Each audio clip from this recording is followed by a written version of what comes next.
Thank you, Yoma. Hello, everybody. This is Simon Mathews. Here, we put up a little bit of a picture of me just so that you get a chance to understand where the voice potentially matches to the face. And clearly, you can see that at Extractable, we're pretty good at Photoshop in terms of improving the image of the people that work here. My role is a Chief Strategy Officer. And that really means helping clients with their digital strategy and how digital experience can drive results for their business.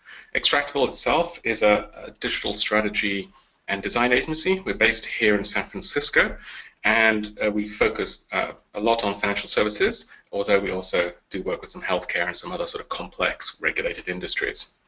I'll do just one slide about us to sort of kick it off. Really what we do is we focus on creating transformational digital experiences that drive results. So these are things like logged in functional experiences, like online banking, which I'll show some examples of, but also things like online medical records and some of these big, complex, sophisticated things.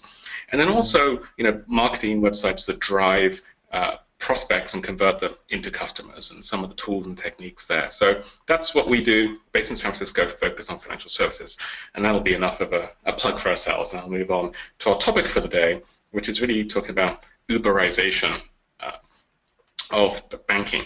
So here, there's one of our typical kind of Uber drivers, very friendly, happy guy, and I'm pretty sure everyone on this call understands what Uber is or has taken a ride or lives by Uber.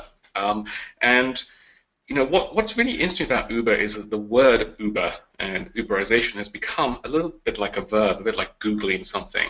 It's really becoming this thing where it's becoming a word that really means disruption. It's, you hear every time here in Silicon Valley quite a lot, oh, we're the new Uber for, pet care, or we're the new Uber for, whatever it happens to be, because Uber just means disruption.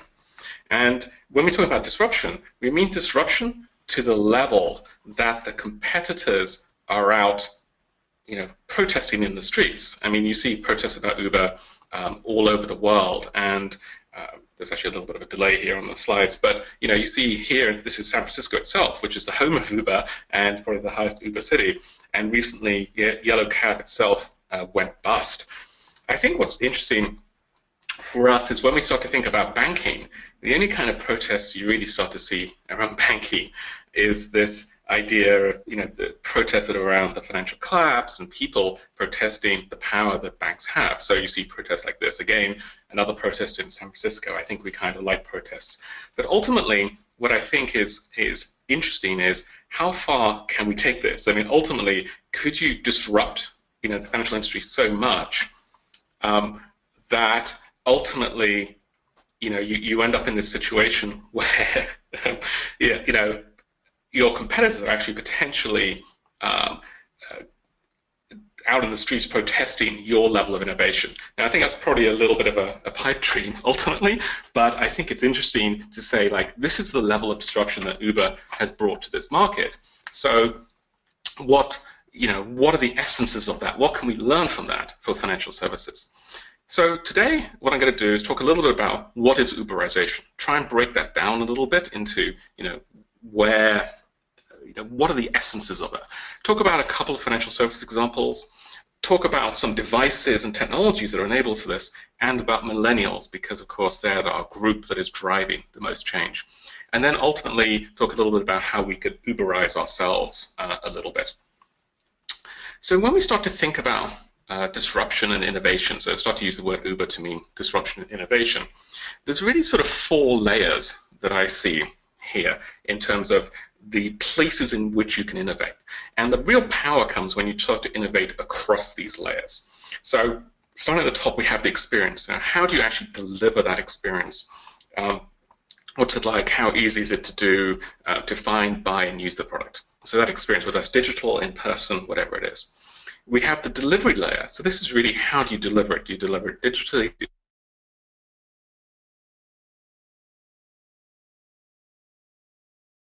Have the actual product. What's the thing do, and is it addressing a core customer need? And you have these industry foundations, things that are common across a particular industry that are part of this. So let's use a couple of examples. Let's try and break this down a little bit and look at, say, Uber itself. So when we look at Uber, when it first hit the market, it really was innovating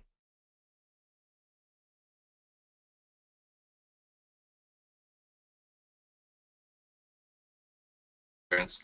The delivery was just different because it was about an app. It was about, that's how you called it, that's how you paid for it, all of those things. And they were innovating a little bit in the core product. It still gets you from A to B, but they were doing that. What sort of I think is interesting is that over time, they've been spreading and widening their services. So now, they're in this sort of world of different types. They had UberX. They now have ride sharing, where you have multiple people going in the same direction. A whole bunch of new services, and they've even got as far as doing some quite interesting things.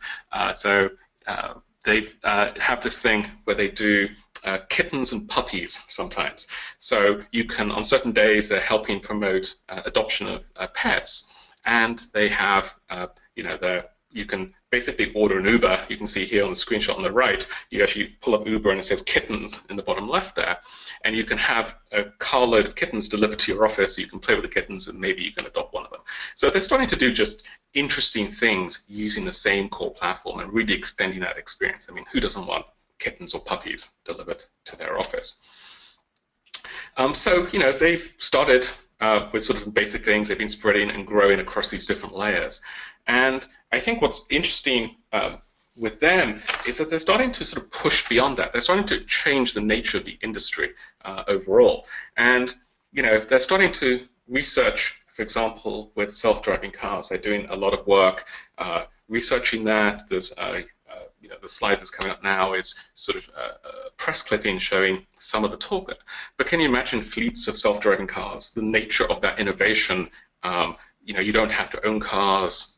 The whole nature of transportation could change. You won't need, traffic signals in cities. I mean, the potential there is huge, and they're starting to push that layer down. So they started with sort of some experiential, some had delivery, and they pushed into these different layers. Another example I wanted to talk about a little bit was Netflix. It's another good example of the kind of changes that we're seeing in this world. So, I'm sure, again, pretty much everyone has used Netflix or one of the sort of competing type streaming services, or at least know of it. And, for them, they're in the home entertainment category, and they started, if you remember, by mailing you a DVD. So they changed the model of delivery from being, you have to go to the store to rent this, to being, I get it sent to me. But the key innovation at the beginning was really the experience. Log on to the website, picking a movie, having pieces, having movies recommended to you. They've then extended this by starting to change the nature of some of these shows. So they've commissioned their own TV shows, which are innovative in the way they deliver. So it's not necessarily that it's a new type of TV, but they allow binge watching. Instead of, you get one episode a week, they allow shows which are different length episodes. These are all little changes which start to change the nature of the industry. And they also, probably the most important thing, is the algorithm. So these two guys on the left, Carlos on the right-hand side sitting on the chair, I love his title. It's Innovation and Personalization Algorithm. It's his VP of that. And so this idea that the algorithm that recommends movies to you is key to them. So innovation in all of these layers down through sort of what Netflix is doing. So those were a couple of examples of just other industries, but let's flip over to financial services and really dig into that a little bit more. So when we think about financial services, there's really sort of, let's say, a number of elements that exist for all of financial services across our layers here. So across our experience, delivery, product, and industry foundations. Levels, and these are sort of the boxes. So at the top level, we have the experience, which is sort of a universal thing, ease of use, brand, all of these elements. But ultimately, we really only deliver things in three ways: via personal devices, through digital mobile, via shared technologies like ATM machines, point-of-sale machines, and other types of things, kiosks, and via in-person, so sitting with your banker, sitting with your advisor, etc. And ultimately, money, we can store it, move it, borrow it, invest it, and protect it. And underneath that, we have some of those core layers like money, infrastructure, and a number of other things. And when we start to look at innovation in some of these layers, if you look at money, for example, well, that's places where things like Bitcoin are having an impact. Now, whether or not Bitcoin actually would be a currency or not, I think is irrelevant. It's more the nature of way things like blockchain are starting to allow us to have trust in some transactions that we couldn't before, and that will over time change. That's sort of an example of one thing at that level. If we start to look at a couple of other levels, I'll show you a few examples, some startups and some similar things. We basically have, let's say, for addressing digital and mobile delivery and investing, a couple of interesting things going on here in the US. And I know that we have quite a few listeners today who are international as well, so I'll be using a lot of US examples, but I think a lot of the messaging is universal in nature. So there's a company called Robinhood, which is an interesting startup. It basically does free stock trading. So think about that for a moment. There's been sort of discount brokerages doing stock trading for a long time. They all cost, I don't know, $9, $10, $15 a trade.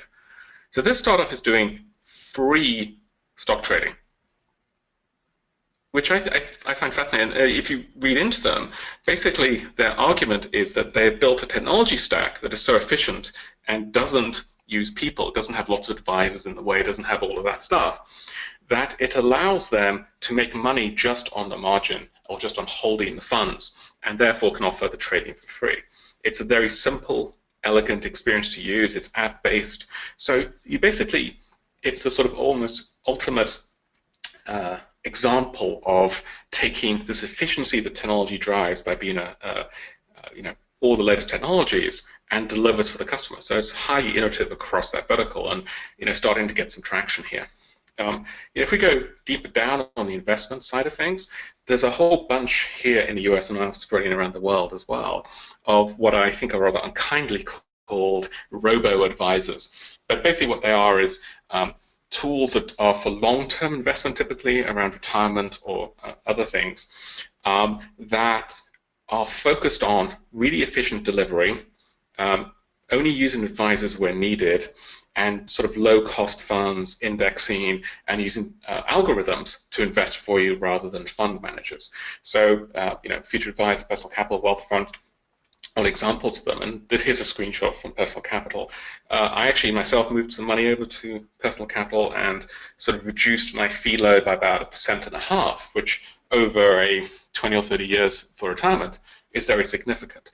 But they all start by delivering digitally, and then add in advisors as needed, as opposed to the other way around, which is the more traditional financial services model. Let's look at potentially another area. So let's look at, say, money movement. I think there's some interesting things which probably people in Europe here would recognize that are going on. And it's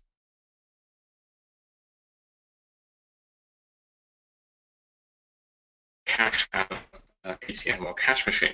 So I'm showing an example here from NatWest in the UK, but basically the idea is you enter a code or do something on your smartphone, and then you go near or send it to a particular ATM, and you or someone else can get money out of that ATM without an ATM card or cash card. I think what's really interesting about the innovation here is that it's about identity, because so much in banking is about proving who you are.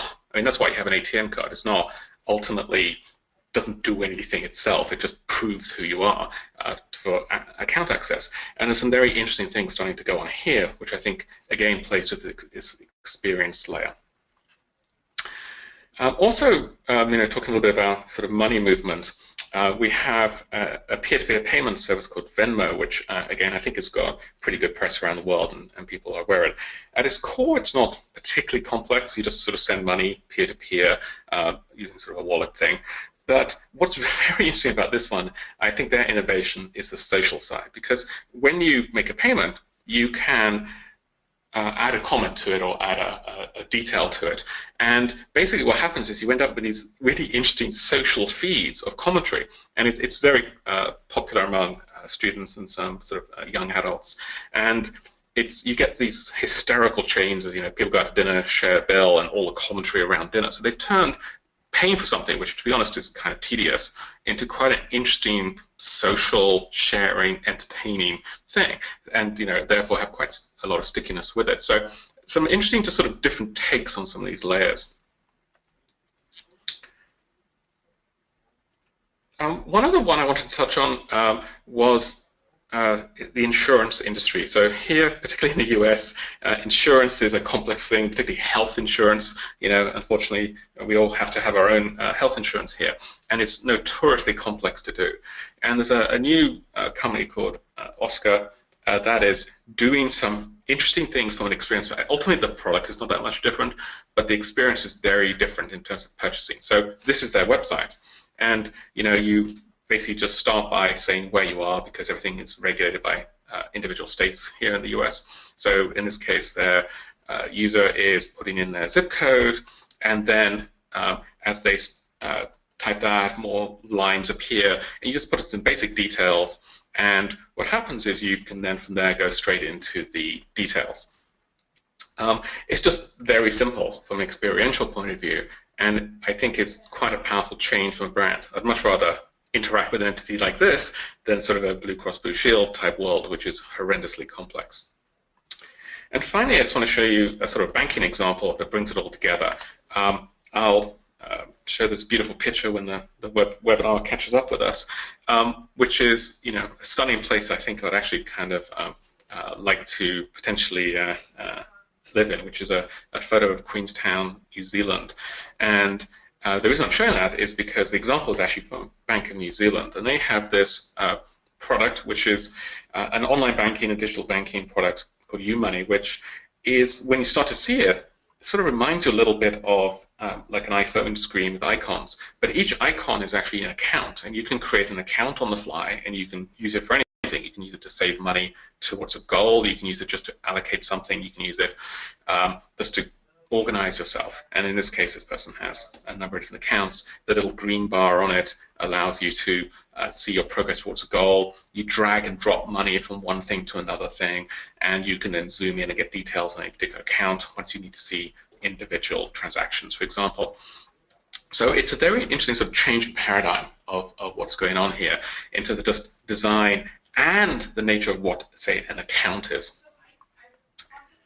So those were just sort of some examples of these different layers. I think what starts to become particularly interesting is when we start to think about this in the context of not just these layers, but in devices, technologies, and behaviors that go with these innovations. And how can we understand these behaviors to allow us to serve our customers better?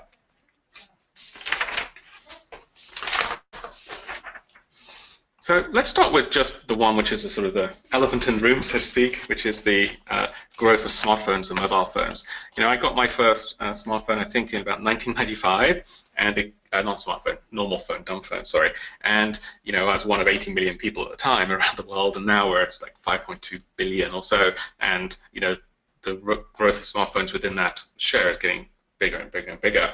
I think what's interesting about it when we start to think about mobile is that mobile is a sort of change in technology, because when we think about our users, mobile is really a behavior more than it is necessarily a thing. It's a behavior. It's changed our behavior a lot.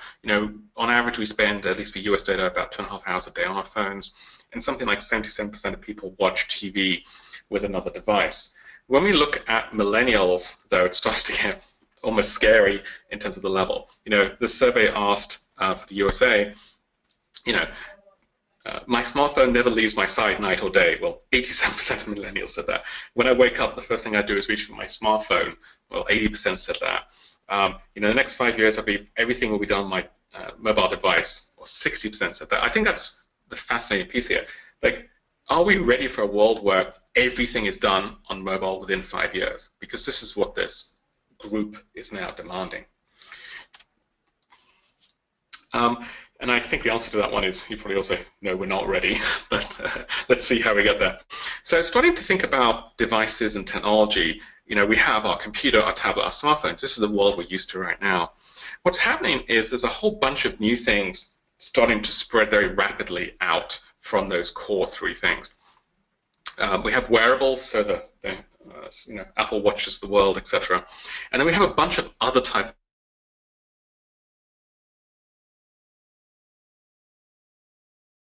I'll show you just examples of things I mean here.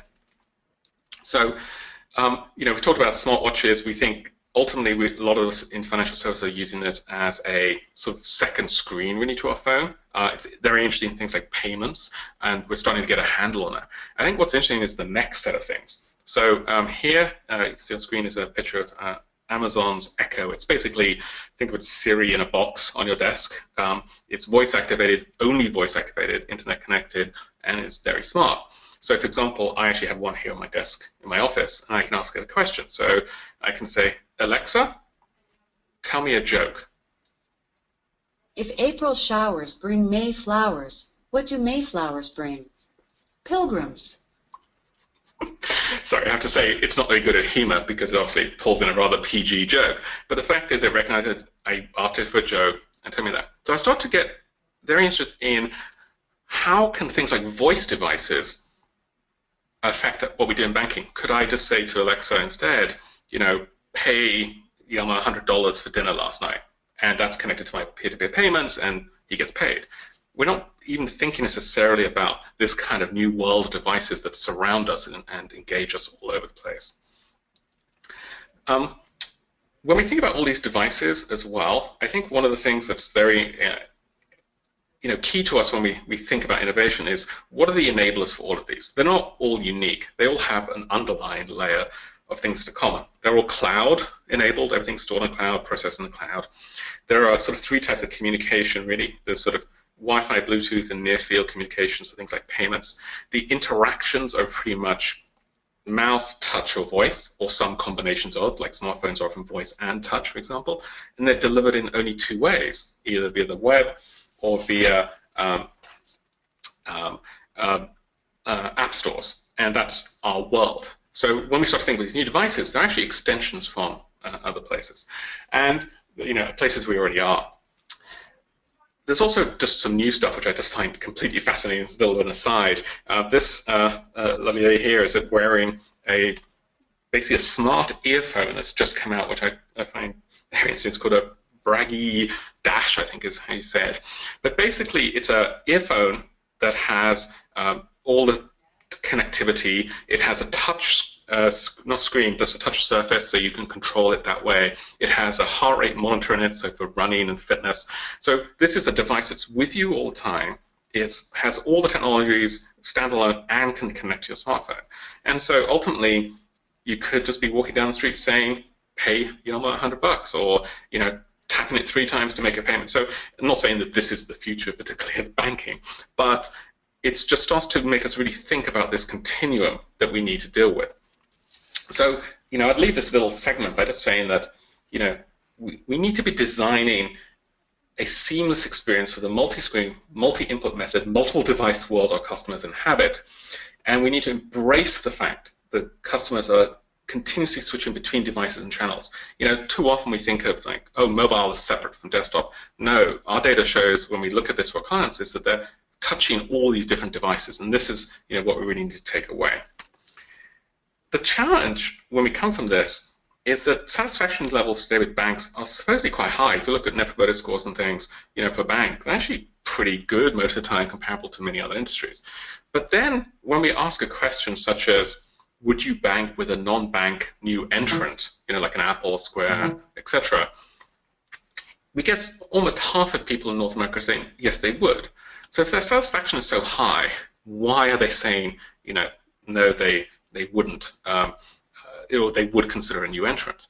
And again, millennials are leading the way. We have something like 77% of millennials saying they would do that. And when we talk about millennials even more, and dig down with a couple more questions here, it's like 53% of millennials think their bank is no different to other banks. 70% think the way we pay for things will be totally different in 5 years, and 33% think they won't even need a bank at all in 5 years. So again, a whole chunk of our potential future customers don't think we're important.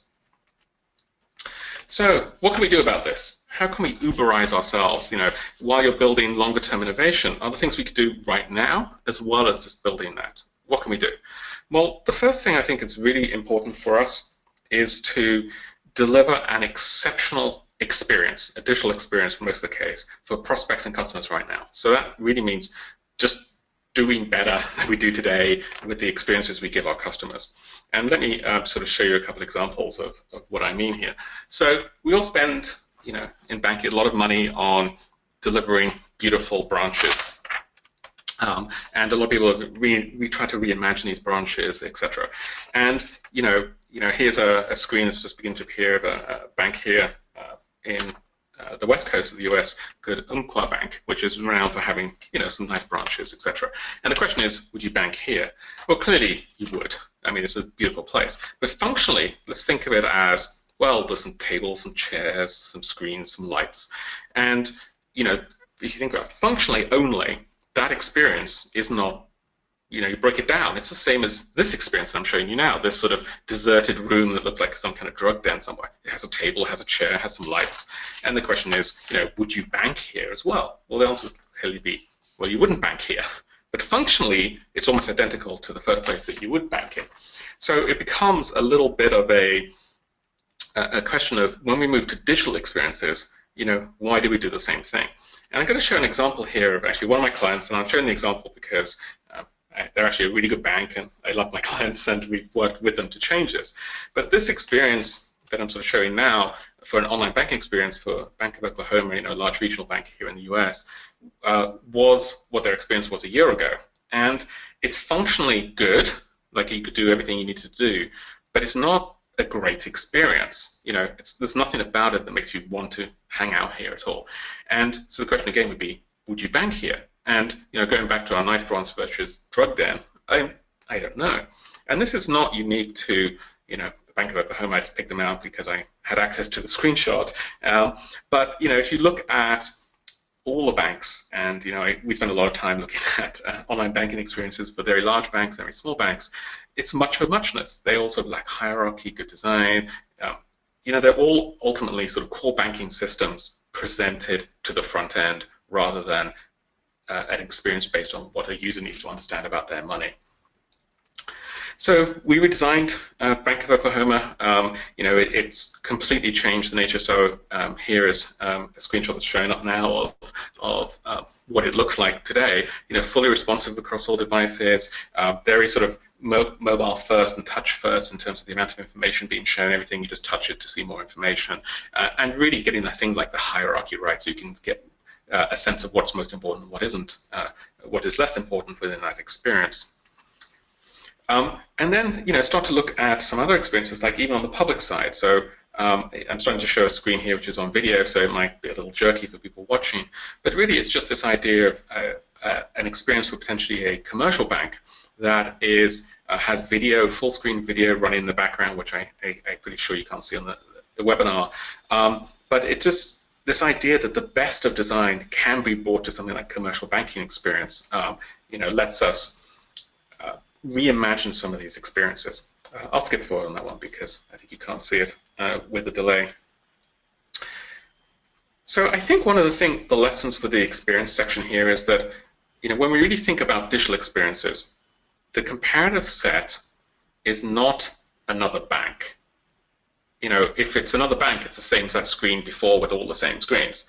The comparative set is the last app that your user opened. That's the way to think about this. It's, they were on Facebook 10 seconds ago, they were on Instagram 10 seconds ago, and then they come to you. Is your bank as easy to use as Instagram is? Probably not. So that is the comparative set we need to think about, and that's what's changed.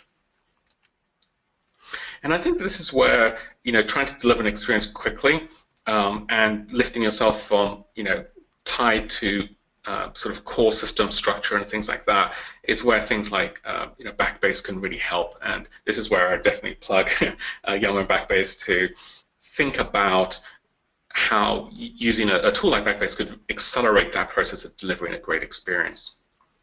So the second thing for Uberizing ourselves is, what else can we do now? Well, the second one is provide interfaces that customers can use to help them with financial insight and decision making. And let me give you some examples of what we mean by that.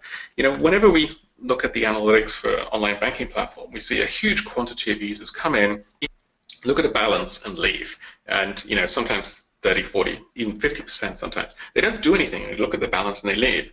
Well, why are they doing that? Well, what they're doing is they're looking at the balance, not just to see what the balance is, they're doing it to understand something. Have they been paid? Has the payment gone out?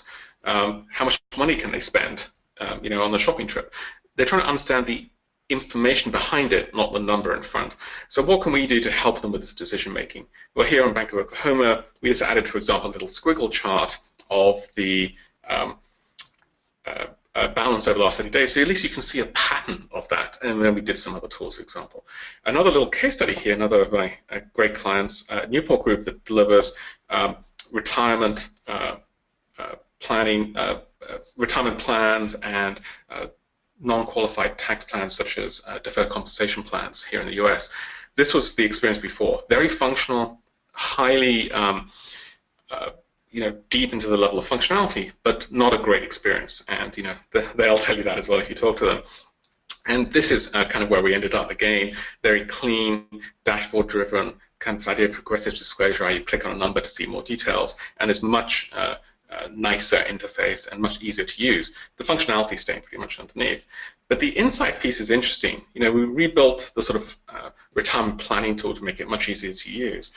And what we found was that 23% of the people, the participants in these retirement plans, using the retirement planning tool, initiated some kind of action that led to a better outcome in retirement for them. So they added more money to their funds, they rebalanced, they changed their investments, they did something.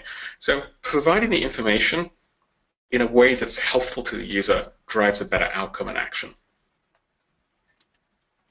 So the last couple of ones, just to sort of wrap up here, are deliver seamlessly across devices and channels. I'm going to pick on Chase just because it's a good example. I know they're working on this, but here's a screenshot of their mobile app and their desktop. I mean, you wouldn't even know that you're in the same bank, let alone an experience across here. So just delivering seamlessly because we know users are crossing these channels continuously. And the final thing to think about here is that understand that innovation is a constant. It's not a destination. So once you've got somewhere, you're just at the beginning. It's always continuing. So a question for you all: do you use email to communicate with prospects and customers? And I'm sure the answer is 90.999% that you all do. And the reason I asked that question is that I was reading, believe it or not, the prospectus for the IPO for Match.com a few months ago. And Match.com, runs the big dating site. It also runs Tinder, which I'm sure you've all heard of, and I'm sure none of you use. So, basically, what was in their prospectus was, let's sort of swipe left here on Alison to get rid of her and show the prospectus piece. But basically, they said in their prospectus, and I'll read you the line. They said, as consumer habits evolve in the era of smartphones and messaging social networking apps, usage of email, particularly among our younger users, has declined. So they're saying a risk to their business is the fact that younger people, millennials, are not using email anymore. And we're seeing this quite universally in that it's messaging apps now that are beginning to drive this communication. So if we can't email a user and they'll react to it when we have an alert or something, how does this change our business? What does it mean about the nature of our experience? So we have to really think about this from a how can we deliver to these millennials in the way they want and keep innovating? I mean, I don't think we've even necessarily got a handle on doing email well yet. So that was it really from the essence of the material. So I wanted to wrap up with a couple of slides. So, can we get back to the beginning of the presentation where you talked about, could we innovate to the point where other banks or financial institutions are protesting our level of innovation because they're out of a job because we've done it so well? How do we do that? Can we drive towards that goal? And we talked about these layers of innovation earlier on, the experience, delivery, product, and industry foundation layers, and how the more of these layers that you can innovate across and deliver on, the better it is in terms of the impact that you're going to have on your customers. And finally, what I wanted to do is just sort of wrap up with sort of 3 takeaways. The first one is that innovation can emerge at any layer within that layer cake, and the more layers you do, the more disruptive it is. Mobile is at the center of our lives today, but there's lots of these new devices like the Echo and Voice and the silly earphones and washing machines that talk to you, all these things that are beginning to be this sort of ubiquitous world. And ultimately, are we driving innovation towards this idea that banking is not somewhere a bank you go to, but it's something you do continuously in your world in a completely seamless way. And ultimately, I really strongly believe that delivering a great digital user experience is central to success. It's even central to success for protection against innovators against you, because if you deliver a great experience, people will stick with you while you're sort of delivering the functional changes below. That's the takeaways. Feel free to reach out to me. It's just loading up the contacts here on the screen. You can reach me on Twitter and email, and then if you want to reach out to Extractable, because you'd like to work with us, just go to extractable.com, tweet us at Extractable, or give us a call. And if you're ever in San Francisco, swing by and you can have a nice coffee from our iced coffee machine that we have here. So, Yama? Great, Simon. I'm very much looking forward to have another iced coffee with you. That's always something to look forward to.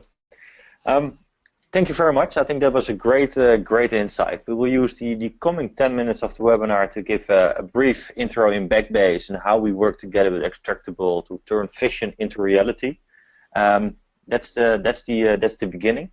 And then we will, of course, have a short Q&A session. And as a short reminder, you can participate on Twitter, ask your questions there using #Backbase, or use the GoToWebinar control panel on your screen to type a question using the chat or questions inbox field. Some people have been already asking questions. Thank you for that. I will make sure to address them in a few minutes. And also the #1 question, of course, always is, will we receive the slides and recording? And the answer is yes. Everybody registered for this webinar will receive the slides and recording within 45 minutes after this 45 hours after this webinar. So within normally quicker, even though. So without further ado, a quick bit on Backbase, because why we're in the market and why we're talking with Extractable is because our visions are pretty much aligned. Simon had a great story about how customer behavior is changing and how that change is driven by companies like Amazon, like Uber, like Netflix. Those retail companies are delivering an instant, transparent, and personalized experience to customers. And above all, they do it anytime, any place, and on any device. And customers are getting those great customer experience from their most favorite firms, and more they're also expecting that from their bank and from their other financial institutions. So kind of bringing the Amazon or the Uber or Netflix-like customer experience to banking is what we do with our digital banking platform.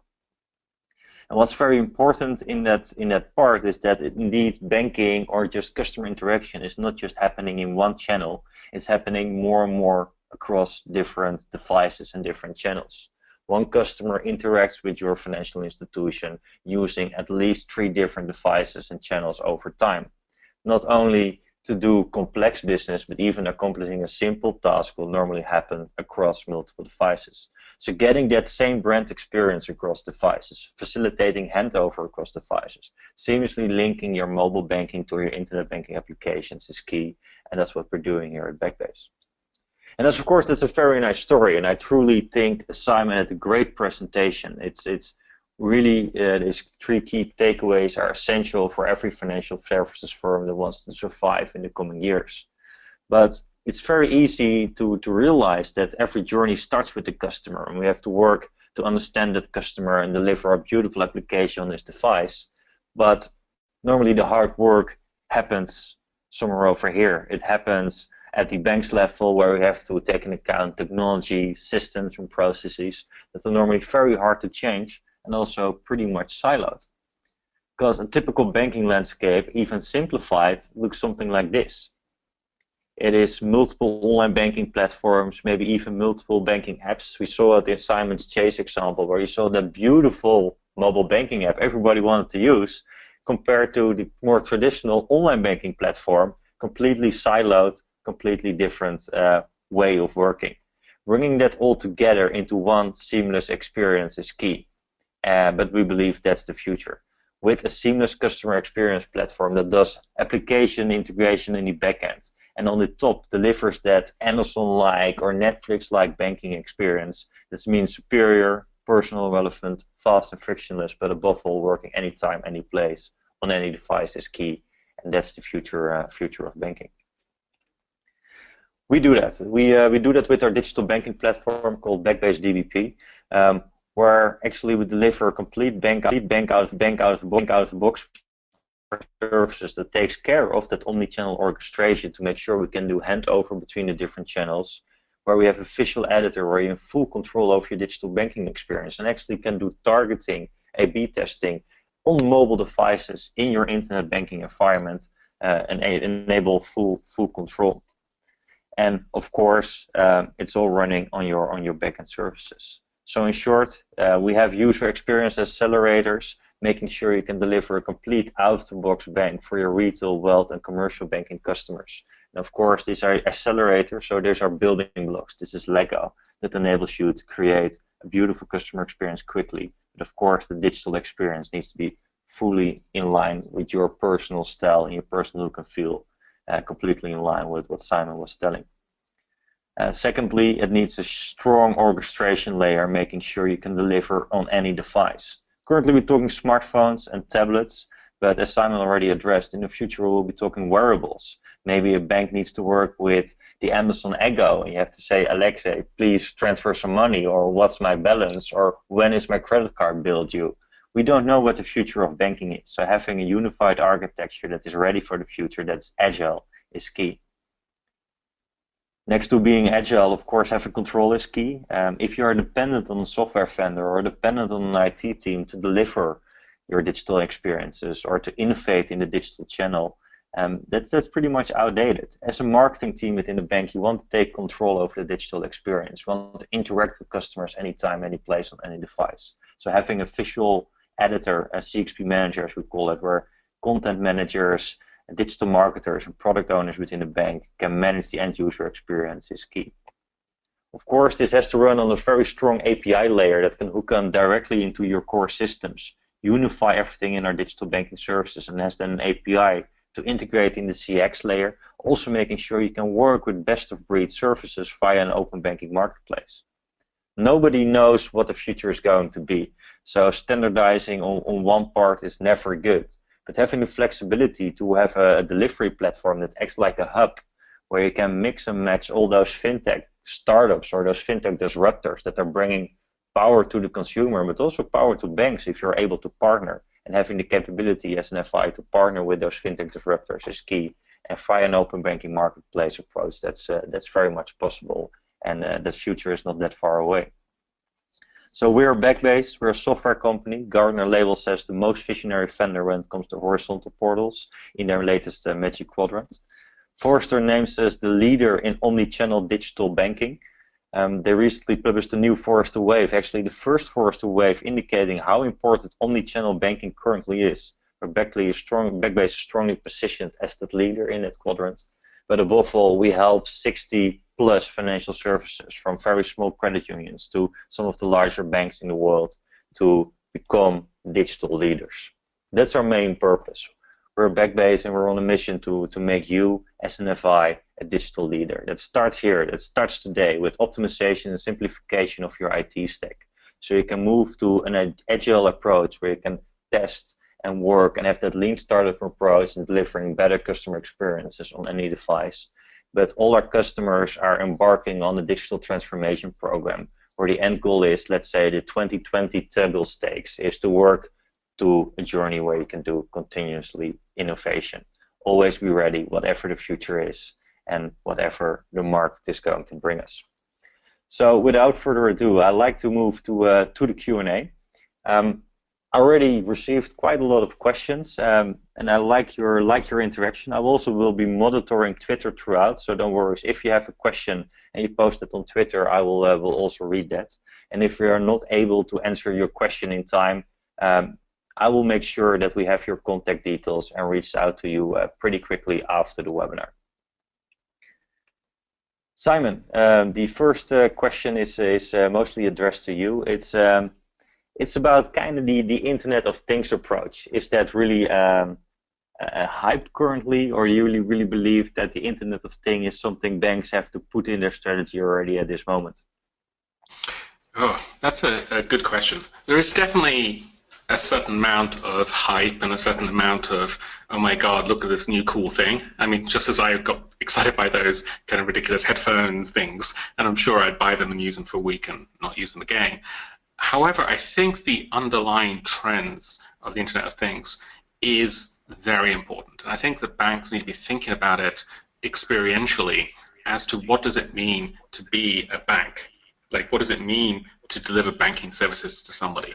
You know, if we are surrounded by these types of devices that are, you know, all over everything, just anywhere in your house you can talk to a device and you get an answer, then people will expect to be able to do basic banking services and finance and planning in those environments. And they're the kinds of things that you can't just do tomorrow. You know, you can't just add it in. And we need to think about what could this world look like, and what do we need to be building in today to enable that. I don't think we should all be trying to work out how to you know, integrate with a Nest thermostat so that, you know, if you're a little short on money, it tells you to turn down the heat a little bit so your gas bill is lower. And then, you know, these are sort of things that in theory are possible. I just don't think they're useful use cases. But the ability that when I'm walking through my house and it's all wired for sound, I can say, oh God, I forgot to pay my Visa bill. You know, what's my Visa bill and can I pay it now? And somehow I get an answer to that. And something like that could be a very compelling experiential piece for a bank in the future, and it's delivered via these types of technologies and tools and interfaces. And we need to think about that because, you know, I can guarantee that pretty much no bank has thought about, like, a few maybe, have really thought about voice interfaces from a, you know, smart devices point of view. So yes, there's a lot of hype and a lot of it is, you know, unjustified, but there is definitely an underlying piece that I think the Internet of Things is critically important to the future of banking, but also all these other types of services. I mean, as I said, I work in places like healthcare as well, where I can see a lot of potentially positive use for this. Clear. And let's stay a little bit on the topic of hypes. One of the big hypes in banking the past year was, of course, big data. That's just a container term, of course. Can you share a bit how big data or contextual information, at least information about consumers and their behavior, is applicable in this new digital world, and how we can realistically use it, let's say, this year? Definitely, the this year piece changes the nature of the question a little bit, but we're definitely seeing it on the, what I would say is a sort of the insights and personalization side of things. So a good example, I use Newport, the retirement example I showed there before. You know, after we launched the first generation of that site, we put in place a very detailed analytics platform that has huge amounts of data and could definitely be called a sort of big data solution, and it has all the behaviors of things. And we went back and we looked at, over the previous year, all of the market activity. So, you know, the S&P 500 and NASDAQ and whatever, and all the ups and downs and the percentages of increase and decrease and on every particular day. And then we went to look at user behavior and looked for correlations between that. So what we found was, not too surprising, but it was nice to prove it, was that when the market is up, people log in more and look at their balance and look how their investments are doing because they're doing better, and it's a sort of positive cycle. And then on the other side, when the market was down, you know, they logged in less and looked less because they were avoiding the truth potentially.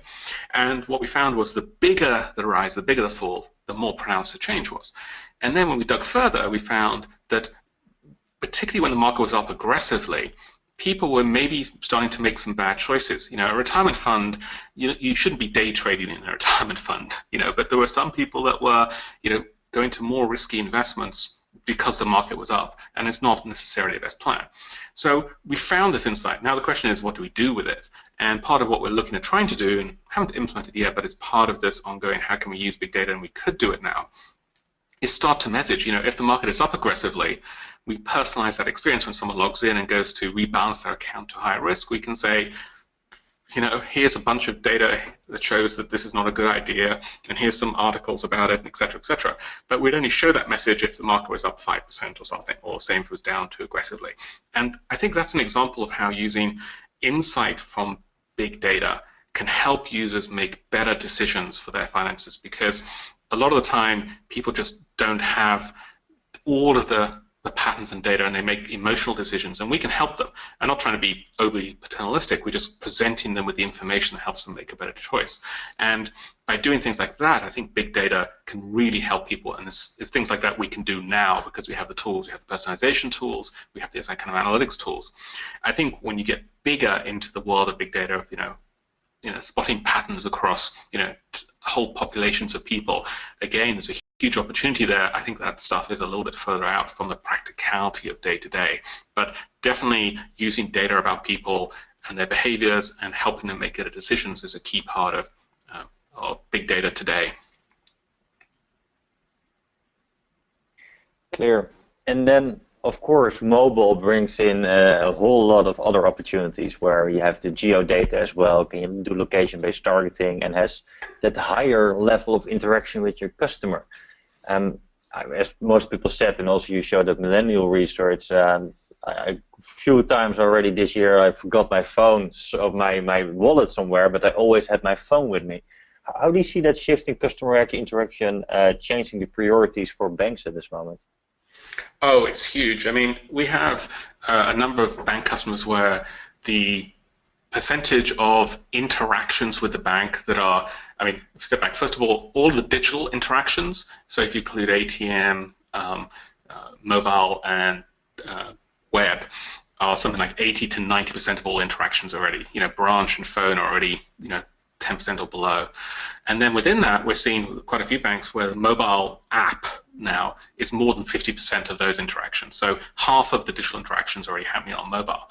And I think, as you mentioned, there's a difference in a mobile device in that it's a personal device. It's much more intimate to you, and much more, your whole life is on it, in a way that even your own personal computer on a desktop or even a laptop isn't the same kind of device. It's a functional tool. You are emotionally attached to your phone because it's your whole life. It's all your communications. It's all your social life. It's everything. I mean, I sort of break out in a cold sweat almost if I left my phone in another room, let alone walk out the house without it, for example.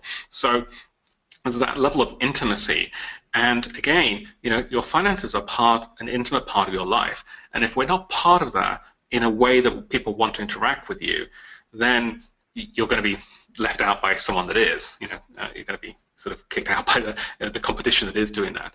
And yes, there's a whole bunch of stuff in mobile that we have extra tools, like here in the US, the mobile check deposit, taking a picture of the check is a huge feature that people like.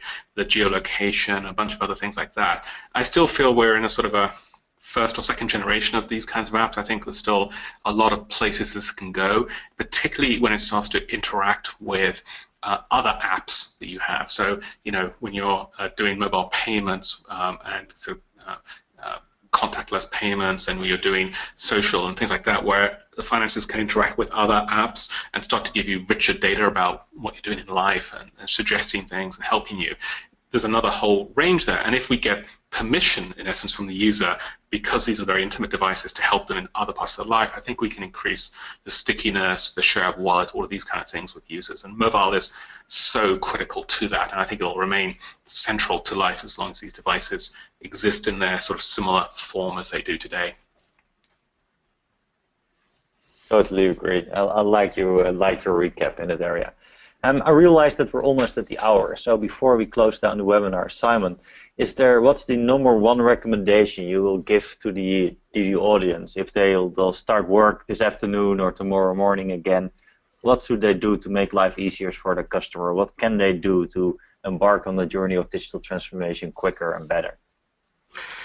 I think there's sort of two things, I would say, not the one thing. I'll answer it two things. One is think much bigger than you do today. Unfortunately, so many banks and things, large institutions are siloed within structures internally and things like that.